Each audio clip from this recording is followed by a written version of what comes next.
Mencoba untuk mengambil big picture-nya dulu ya, bahwa kapitalis itu bukan tentang mengambil untung yang besar sebenarnya. Ya. Kapitalis itu adalah tentang cara pandang bahwasanya, jadi gini, kapitalis itu adalah sebuah sistem yang hadir ketika pada saat itu Eropa itu tidak punya sistem ketika sudah memisahkan antara agama dan negara.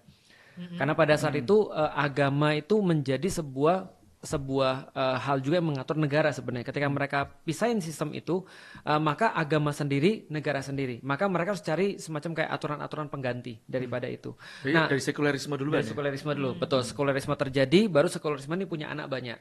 Nah, salah satunya anaknya di bidang ekonomi itu namanya adalah kapitalisme. Dalam bidang pendidikan namanya adalah materialism. Artinya pendidikan tuh mendidik orang agar siapapun yang memiliki materi dia yang unggul atau dia yang mulia atau dia yang sukses. Dalam bidang politik jadi oportunis misalnya, atau tadi dalam bidang-bidang yang lain juga kayak dalam kehidupan hedonisme dan keserakahan. Lalu kemudian dalam bidang apa lagi muncullah isme-isme yang lain yang itu adalah negatif dalam pandangan kita tapi positif dalam pandangan mereka.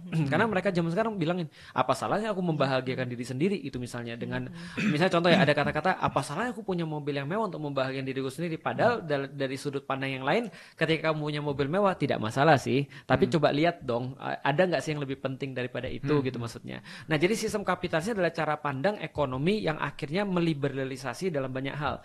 Misalnya contoh ya yang paling nyata meliberalisasi atau membebaskan manusia untuk memiliki apapun yang dia pengenkan gitu kan ya, dan membeli apapun yang dia inginkan selama masih bisa dibeli, dan menjual apapun yang dia inginkan selama masih bisa dijual.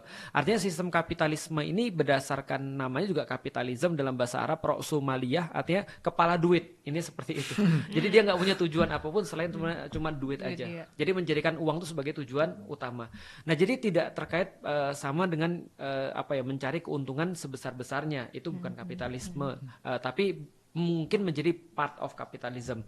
Misalnya contoh kayak kita belajar dengan mengorbankan sedikit-dikitnya mencapai terus kemudian prinsip ekonomi. Iya, keuntungan sebesar-besarnya misalnya. Nah, lalu bagaimana dengan sekarang? Seperti apa kita menyikapi dunia sekarang memang sudah dalam level kapitalisme? Bisa nggak kita bisnis tanpa kapitalisme? Jawabannya bisa banget. Artinya sebenarnya kapitalisme itu adalah sebuah sistem yang diambil untuk menguntungkan orang-orang yang punya kapital aja. Orang-orang kaya bertambah kaya dan orang-orang yang miskin bertambah miskin. Atau bahkan dalam hierarkinya demokrasi, kapitalisme ini menjadikan orang yang punya uang di atasnya penguasa bahkan. Karena kan pengusaha itu tadi yang disampaikan Mas Jaya tadi funding kepada penguasa. Yang akhirnya penguasa melahirkan regulasi-regulasi yang nanti akan menguntungkan lagi pada para pengusaha itu. Jangan lupa dicuci duluan. Dicuci dulu, ya, money laundering. Dan itu adalah politik dagang sapi. Nah, bagi kita-kita yang pengusaha-pengusaha kecil itu nggak ngaruh sebenarnya. Yang ngaruh itu pada pengusaha-pengusaha yang besar. Karena contoh kayak gini ya misalnya, contoh dalam sistem kapitalisme, kalau Anda adalah pengusaha tambang, maka Anda nggak akan mungkin bisa survive dalam sistem selain kapitalisme. Nah, Anda akan survive di sistem itu. Tapi kalau Anda cuma jualan, mohon maaf ya, jualan gorengan, atau jualan baju, atau jualan skincare, atau jualan apapun itulah, itu kapitalisme tidak mempengaruhi secara sistemik, hanya mempengaruhi secara perilaku.